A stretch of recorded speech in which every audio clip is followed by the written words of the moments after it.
আমি দেবো দেবো ভাবনি। আমি আমি তোর মনে কোনোদিন কষ্ট দিন চাই না, আমি দেবো। কিন্তু কিন্তু আমি আমি ওই আংটিখানা মাকে দিতে পারবো না, মাকে দিতে পারবো না। ওই আংটিখানা মা পেলে আমরা মাকে হেরে ফেলবো, মাকে হেরে ফেলবো। চাই না, চাই না, আমি মাকে হেরে ফেলবো। আমি বলছি দাদা, আমরা মনোযোগ দিয়ে শ্রবণ করবো। হ্যাঁ, কি বললি? বল কি বল।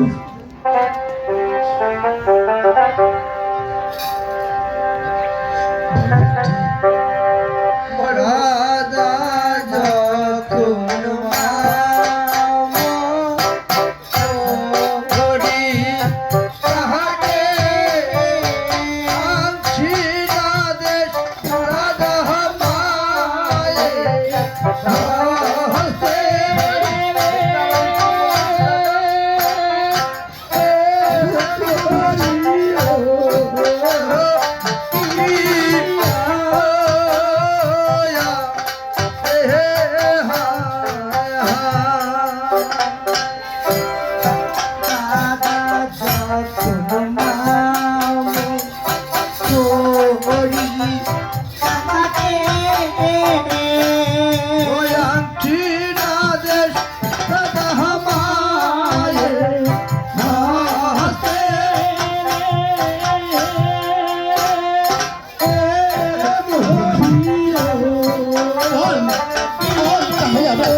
Yeah.